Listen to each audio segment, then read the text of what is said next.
ఏం లేదు మేడం, మిమ్మల్ని చూసి షాక్ అయిపోయారు అంతే. ఇక్కడికి వచ్చారేంటి? మీరు మీ పర్సనల్ పని మీద ఇక్కడికి వచ్చారని తెలిసిందే. మీకు ఫోన్ చేసి రమ్మన్నా మీ రీజన్స్ మీరు చెప్తారు. అందుకే కంపెనీ ప్రాజెక్ట్ మీద నేనే మీ దగ్గరికి వచ్చేసాను. ఆఫీస్కి సంబంధించి చాలా పెండింగ్ వర్క్ ఉంది. అలాగే మనం టేకప్ చేయాల్సిన కొత్త ప్రాజెక్ట్ వచ్చింది. ఆ విషయం మీతో మాట్లాడాలని వచ్చాను. ప్రాజెక్ట్ వర్క్ గురించి మీరు ఎంత దూరం రావాల్సిన అవసరమే ఉంది? వీడియో కాల్లో మాట్లాడుకునే వాళ్ళం. ఇక్కడి నుంచే వర్క్ చేసి ప్రాజెక్ట్ పంపించి ఉండేవాళ్ళం.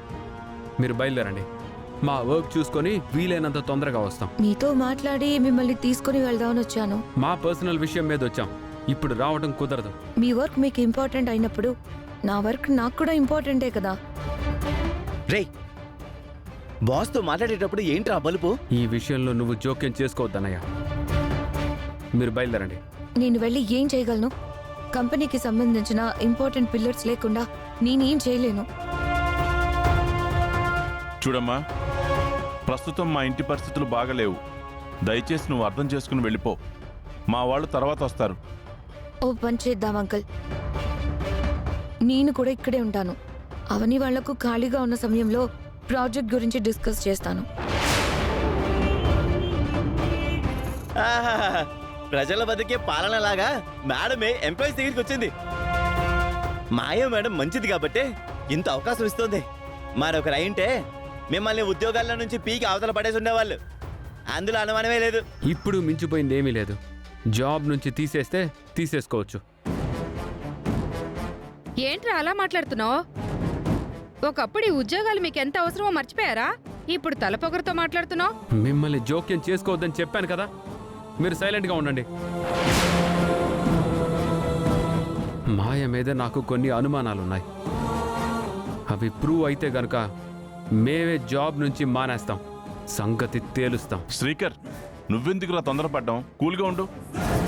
మాయ వెళ్ళిపోతే నేను కూల్గానే ఉంటాను. బావా ఉండని. ఏంటి?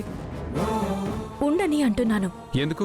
నువ్వింకేం మాట్లాడుకో, నేను మాట్లాడుతాను. నువ్వు సైలెంట్గా ఉండు. మాయా, నువ్విక్కడ ఉండడంలో నాకేం అభ్యంతరం లేదు. ఖాళీ సమయంలో కాదు, కొంత సమయం కేటాయించుకుని ఆఫీస్ వర్క్ చేసుకుందాం, సరేనా? మాకు ఫుడ్ పెట్టేది ఉద్యోగమే కాబట్టి మేము రెస్పెక్ట్ చేయాలి.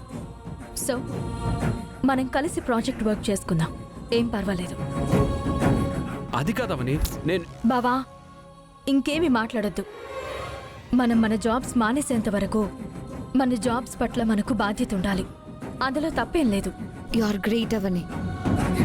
ఉన్నది ఉన్నట్టుగా మాట్లాడతావు, నిజాయితీగా ఉంటావు. అందుకే నువ్వు అందరికీ నచ్చుతావు, నాకు కూడా. మీరు పోట్లాడడానికి వచ్చారు అనుకున్నాను, ఇలా పొగుడుతూ మాట్లాడతాను అనుకోలేదు. అవని ఎలాంటి వాళ్ళనైనా తన వాక్చాతుర్యంతో మార్చేయగలదు. అవని మల్టీ టాస్కింగ్ చేయడంలో ఎంతో నైపుణ్యం గలది. అందుకే నా ప్రపోజల్ని అంగీకరించింది. ఒప్పుకున్నందుకు, ఒప్పించినందుకు థ్యాంక్ యూ సో మచ్ అవని.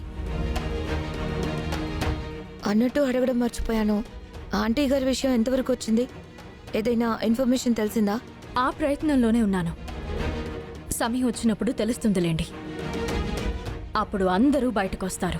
నువ్వు ఏది మొదలుపెట్టినా దాని అంత చూసే వరకు ఆగవని అందరికీ తెలుసు.